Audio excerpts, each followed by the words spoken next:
नमस्कार मंडळी, माझं नाव हरेश कदम आणि तुम्हा सर्वांचं स्वागत आहे माझ्या नव्या यूट्यूब चॅनलमध्ये, ज्याचं नाव आहे आकाश भ्रमंती uncover hidden wonders from the sky. आज आपण आलो आहोत माझ्या गावी शिवतर येथे. रत्नागिरी जिल्ह्यातील खेड तालुक्यापासून साधारणतः 14 किलोमीटर अंतरावरती आमचं छोटंसं गाव वसलेलं आहे. आमच्या गावाची ओळख म्हणजे आमच्या गावाला सैनिकांचं गाव असं ओळखलं जातं. त्याचं कारणही तसंच आहे. पहिल्या महायुद्धात जेव्हा आपण पारतंत्र्यात होतो, आमच्या गावातून 234 जवान हे पहिल्या महायुद्धात सहभागी झाले होते आणि त्यातील 18 जवान हे पहिल्या महायुद्धात धारातीर्थी पडले आणि उरलेले अजूनही जवान बेपत्ता आहे. तर याच्या स्मरणार्थ आमच्या गावाला ब्रिटिश गव्हर्नमेंटने रणस्तंभ म्हणून बांधून दिले आहे आणि आता आपण जी ही दृश्य पाहत आहात ती या रणस्तंभाची आहे.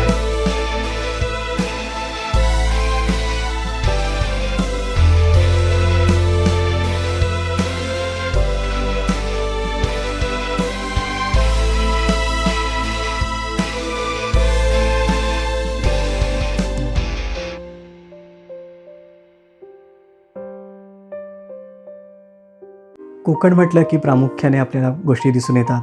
एक तर समुद्रकिनारा, दुसरा म्हणजे हापूस आंबा, तिसरा म्हणजे शिमगा, चौथा म्हणजे गणपती.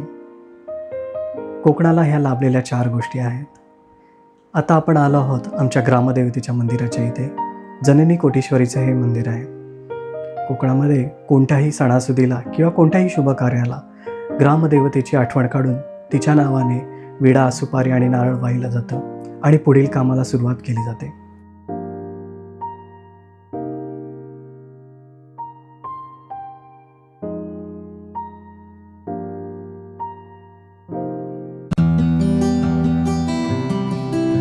जसं मी म्हटल्याप्रमाणे कोकणामध्ये 2 सण प्रामुख्याने साजरे केले जातात. एक म्हणजे शिमगा आणि दुसरं म्हणजे गौरी गणपती. आज माझं येणंसुद्धा गौरी गणपती निमित्ताने झालेलं आहे. कोकणामध्ये साधारणतः गौरी गणपती हे 5 ते 6 दिवसाचे असतात. गणपती आल्यानंतर साधारण 2ऱ्या किंवा 3ऱ्या दिवशी गौरी मातेचं आगमन होतं. गौरी मातेला आणण्याचा मान हा माहेरवाशिणीचा असतो. जंगलामध्ये जाऊन तिरडा नावाची वनस्पतीची पूजा करून घरी आणलं जातं. त्याच्यानंतर साडी, चोळी, दागिने घालून गौरी मातेला सजवलं जातं. तिची ओटी भरून मनोभावे पूजा केली जाते आणि विसर्जनाच्या दिवशी गौरी मातेला सोडण्याचा मान हा सासर वाशिणीचा असतो. आता जी आपण पुढील दृश्य पाहत आहात ही गौरी गणपतीच्या विसर्जनाची आहे. नदीवरती जाऊन गौरी गणपतीची शेवटची आरती केली जाते आणि त्यांना पाण्यामध्ये सोडले जाते.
चला तर मंडळी, निरोपाची वेळ झाली आहे.